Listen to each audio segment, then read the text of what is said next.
নমস্কার, কেমন আছেন সবাই? আমার নতুন একটি ব্লগে আপনাদের সবাইকে অনেক অনেক স্বাগত জানাই। কালকে সারা রাত জার্নি করার পরে আজকে সকাল ওই 8টা নাগাদ সবাই এসে বাড়ি পৌঁছালাম।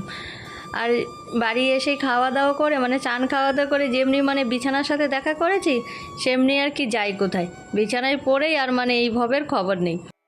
কোন দিক দিয়ে দুপুর হলো আর দুপুর গড়িয়ে বিকাল হলো কিছুই বুঝতে পারলাম না। আর এমনিতে তো কয়দিন ওই বিয়ের উমজুমে কিছুই কারোরই সেরকমভাবে ঘুম হচ্ছে না। আর কালকে তো সারা রাত তেমনভাবে কেউই ঘুমায়নি। বলে না যে এক রাত না ঘুমালে নাকি 7 রাতেও সেই ঘুম পূর্ণ হয় না। তবে যাই হোক, তো ঘুম থেকে উঠে এই যে এখানে আলপনা দিয়ে নিলাম উঠানে, কারণ বুনোরা আজকে আসবে ফিরানি ভাঙতে। আর মা বললো আজকে নাকি আলপনা আলপনা দিতে হয়। আর এই আলপনাটা আঁকালাম সেটা হচ্ছে আওলা পদ্ম, আওলা ঝলা পদ্ম আর কি। আমি এটাই ভাবছিলাম যে এটা কেন আওলা ঝলা পদ্ম, এটা কি পদ্মর মতো দেখতে? সেটা তো না, কিন্তু তাই এর জন্য নাম আওলা পদ্ম আর কি, কোনোটাই না আওলা ঝোলা পদ্ম। তো এই আওলা ঝোলা পদ্ম দিয়ে নিলাম। আমার পাশে ওই কতগুলো ছড়া লিখে দিলাম। আর নতুন জামাইকে বলছিলাম যে এই ছড়াগুলো পড়ো, তারপরে বসতে দেবো। আর সে বলছে না, পড়া হয়ে গেছে আমার। আমরা সবাই আর কি মারছিলাম আর কি, যে জোরে জোরে পড়ো যেন আমরাও শুনতে পাই। আলপনার পাশ দিয়ে এরকম কয়েকটা কিন্তু ছড়া লেখলে বেশ ভালো লাগে।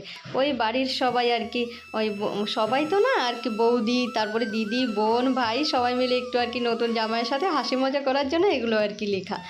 তো যাদের জন্য এত আয়োজন তারা ওই যে চলে এসছে। আর এবার একে একে সবাই আশীর্বাদ দিচ্ছে। সবাই একটু ধান দেবো দিয়ে আশীর্বাদ করে নিক, তারপরে তারা ঘরে যাবে। আর আপনারা তো জানেনই যে তারা আমাদের সাথে এসেছে, কিন্তু বাড়িতে ঢুকতে ঢুকতে ওই সকাল হয়ে গেছিলো বলে তারা আর বাড়িতে ঢোকেনি। নতুন জামাইয়ের এখানে দিদির বাড়ি আছে, সেখানেই তারা সারাদিনটা ছিল। আর এখন সন্ধ্যাবেলায় সন্ধ্যার পরে পরে আর কি রাত্রের দিকে তারা বাড়িতে ঢুকেছে। আমাদের মধ্যে নিয়ম আছে যে দিনের বেলা তারা ঢুকতে পারবে না। ওই নতুন জামাই আর মেয়ে যখন বাড়িতে আসবে ফিরানি ভাঙতে, তখন তারা রাত্রে ঢুকতে হবে। শ্বশুর বাড়িতে এসে নাকি ঘরের টুই দেখতে নাই, এই আর কি নিয়ম।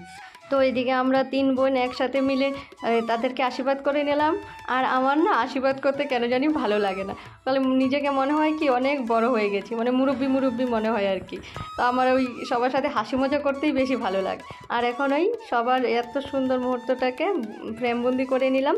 আমার মনে হয় কি সব এত সুন্দর সুন্দর মুহূর্তগুলোকে যদি একদম ধরে রাখতে পারতাম, কিন্তু কি আর করার, ধরে রাখতে পারবো না, কিন্তু এই যে ফ্রেমবন্দি করে নিলাম। তো সবার সাথে অনেক ছবি টবি তুললাম। আর এবার নতুন জামাই আর বুনু সবাইকে একে একে প্রণাম করে নিচ্ছে। তাহলে চলুন ভিডিওটা এখানে শেষ করছি। ভিডিওটা যদি সবার কাছে ভালো লেগে থাকে তাহলে অবশ্যই লাইক, কমেন্ট, শেয়ার।